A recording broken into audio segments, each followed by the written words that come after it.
Olá! Hoje a gente vai se debruçar sobre um tema que, nossa, está em todo lugar. A relação entre tecnologia e educação. E que muitas vezes é bem complicada, né? Complicado é pouco. E a ideia não é falar só, sei lá, de lousa digital ou tablet na mochila.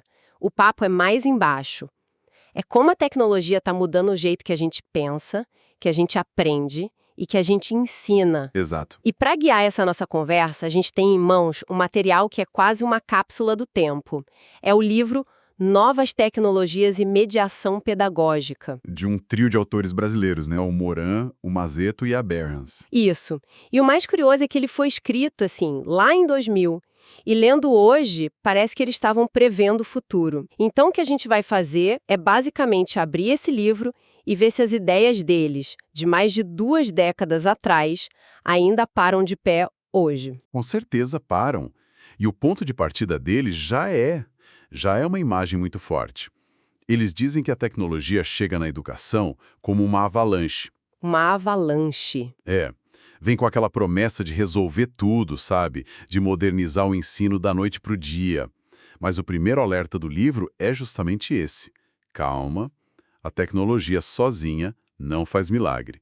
O buraco é mais embaixo. O desafio não é técnico, é de mentalidade, é pedagógico.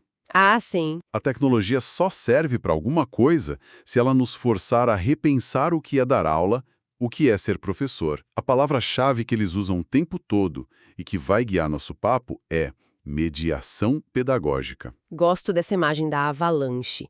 Descreve bem aquela euforia, sabe? Aquela correria das escolas para comprar equipamento, mostrar que são modernas. Pois é, Mas, ao mesmo tempo, uma avalanche também soterra o que está embaixo, né? E os autores parecem dizer que o que fica soterrado são os problemas reais da educação. exatamente. Eles dão um nome para isso, o marketing do ensino de qualidade. A crítica é bem direta. Muitas instituições investem uma fortuna em laboratórios, em plataformas, criam uma fachada de modernidade para atrair aluno, Claro. só que por trás dessa vitrine, a estrutura continua frágil. Professores ganhando mal, trabalhando em 1000 lugares, sem tempo e, o que é mais grave, uma cultura em que o diploma, muitas vezes, importa mais que o conhecimento. E aí a E tecnologia. aí a tecnologia vira só propaganda. Como eles dizem, é mais marketing do que real processo de mudança. Mas, para ser justa, não dá para culpar só as instituições, né? Elas estão no mercado competitivo. Se os pais e os alunos se impressionam com o laboratório de ponta, a escola não é quase obrigada a entrar nesse jogo para sobreviver. Fica uma sinuca de bico. É uma ótima provocação. O livro não ignora essa pressão do mercado, não. Mas o argumento deles é que, ao ceder a essa lógica, as instituições elas perdem a chance de fazer a mudança de verdade. Entendi. Elas acabam usando a tecnologia para fazer a mesma coisa de sempre, só que com um verniz moderno. E para sair dessa armadilha, eles propõem um passo atrás, para pensar numa diferença que parece sutil, mas que muda tudo. A diferença entre ensino e educação. Certo. Ensino e educação. Na prática, a gente acaba usando como sinônimo. O que eles querem dizer com essa distinção? Bom, ensino, para eles, tem a ver com um processo mais técnico. Organizar conteúdo, criar atividade, aplicar prova, garantir que o aluno aprendeu matemática, história, etc. É focado em áreas do saber. Ok. Já a educação é algo muito maior. É sobre formar a pessoa como um todo. É ajudar o aluno a conectar o que ele aprende na aula de física com as decisões da vida, sabe? Conectar conhecimento com ética, razão com emoção. Faz todo sentido. Educar nesse sentido é um projeto de vida. É ajudar alunos e professores a se tornarem aprendizes permanentes. O ensino é uma ferramenta. A educação é o objetivo final. E o marketing foca no ensino, claro, não na educação. E essa mudança de foco nos leva para um terreno ainda mais profundo que o livro explora de um jeito impressionante para a época. Eles começam a falar sobre como a internet e as mídias digitais não mudam só a sala de aula. Mudam o nosso cérebro. Exato. A maneira como a gente processa a informação. Aquela ideia de sentar e ler um livro do começo ao fim, em linha reta, já não é mais a única forma. Precisamente. O Moran, um dos autores, Ele descreve 3 formas de pensar que hoje convivem, muitas vezes de forma caótica na nossa cabeça. A primeira é a que a gente já conhece bem, a lógico-sequencial. A lógica do texto escrito. Isso. Uma frase leva a outra, um parágrafo constrói sobre o anterior. É um pensamento linear, organizado, uma estrada reta. A base da nossa educação formal, basicamente. Exato. Mas aí vem a segunda forma que a internet tornou dominante, a hipertextual. É a nossa experiência de navegar clicando em links, sabe? Sim, total. Você está lendo sobre um assunto, clica numa palavra, abre outra janela que tem outro link. A construção do conhecimento ainda é lógica, mas não é uma linha reta. É como navegar por ondas, fazendo associações, criando um caminho próprio. É um pensamento mais em rede. E a terceira, que talvez seja a mais presente hoje em dia com rede social e tudo mais. Sem dúvida, é a multimídia. Eles descrevem como um mosaico impressionista. É quando você recebe tudo ao mesmo tempo. Texto, imagem, vídeo, som.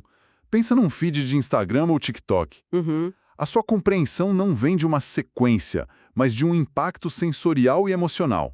Um flash. É um mosaico de informações que você monta na sua cabeça quase que instantaneamente. Essa mistura toda cria o que eles chamaram, lá em 2000, de conhecimento vapt-vupt, uma necessidade de respostas rápidas, de gratificação instantânea. Hoje, a gente chamaria talvez de conhecimento de 15 segundos. É uma boa definição. E quais as consequências disso para a aprendizagem? É uma faca de 2 gumes, e eles já apontavam isso. O lado positivo é que a gente desenvolve uma agilidade mental incrível, uma capacidade de adaptação. O lado perigoso é o risco da superficialidade. Ah, sim. A ânsia pela resposta rápida pode nos fazer aceitar a primeira coisa que aparece, sem checar, sem aprofundar. É o que eu chamo de efeito TikTok na educação, sabe? Eu vejo pelos meus sobrinhos. Se um vídeo tem mais de 1 minuto, eles pulam. Nossa, é verdade. Agora imagina pedir para eles lerem um capítulo de 20 páginas com calma. E o livro usa uma expressão forte. Diz que a gente corre o risco de viver num presente muito efêmero, que não tem história. É isso, né? Cada fato é uma ilha, sem conexão com o antes ou o depois. Exatamente. A atenção se volta para a novidade do momento e se perde a noção de processo, de contexto. O grande desafio da educação, então, passa a ser equilibrar esses 2 mundos. Como a gente usa essa agilidade do VaptVupt, mas ao mesmo tempo ensina o valor da pesquisa demorada, da reflexão. É a grande questão. Certo. Mas se a nossa forma de pensar está mudando, se o aluno já não aprende de forma linear e a informação está toda no Google ou hoje no ChatGPT, a pergunta de $1 milhão é: para que serve o professor? Exato. A função de ser o dono do conteúdo acabou. O livro é bem taxativo nisso. E aí eles trazem essa figura do professor como mediador. Sim, e essa é a virada de chave do livro. O professor sai do palco e vai para a plateia, para o meio dos alunos, para ser um guia. Ele deixa de ser o centro da informação para ser o centro do processo de aprendizagem.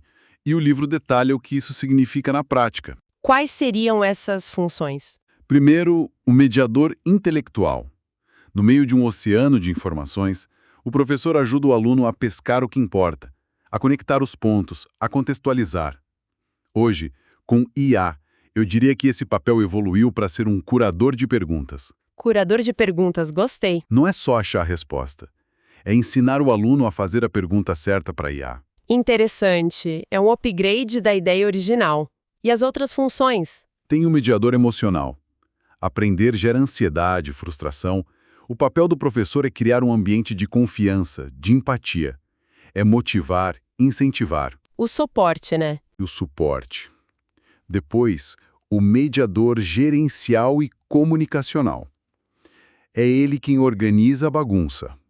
Divide os grupos, define os ritmos, sugere ferramentas, faz a ponte entre a turma e a escola. E, por fim, o que talvez seja o mais essencial, o mediador ético. É no convívio, no exemplo, que ele ensina valores como cooperação, respeito, responsabilidade. É uma função muito mais complexa. E o livro não alivia para quem não abraça essa complexidade. Eles usam uma expressão ótima e um pouco cruel. Docentes papagaios. É forte. Aqueles professores que só repetem o que está no livro. Mas olhando para a realidade de hoje, sala lotada, pressão por resultado, será que o sistema não empurra o professor para esse papel de papagaio por ser o jeito mais eficiente de cobrir o conteúdo? A culpa é mesmo do indivíduo? Essa é a crítica mais pertinente que se pode fazer hoje. O livro foca muito na mudança de mentalidade individual, mas você tem toda a razão. Existe uma estrutura que muitas vezes sabota essa transformação. Sim. O professor quer inovar, mas tem que cumprir um currículo engessado. Ele quer ser mediador, mas tem 40 alunos por sala.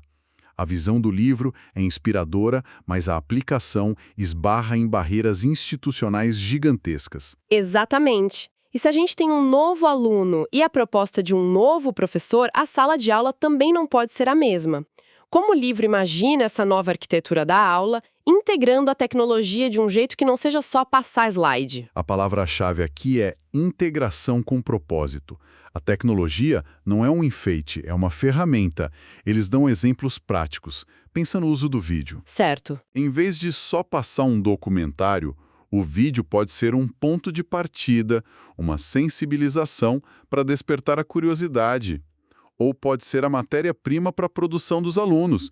Eles vão a campo e criam seus próprios vídeos. Gosto dessa ideia de o aluno virar produtor, não só consumidor. E tem uma ideia que eu acho genial, o vídeo espelho. O grupo se grava apresentando um trabalho e depois assiste junto para analisar a própria comunicação, a postura.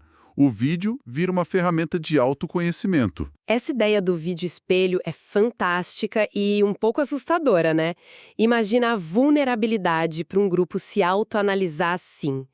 Isso exige um nível de confiança que a maioria das salas de aula, francamente, não tem. Exato.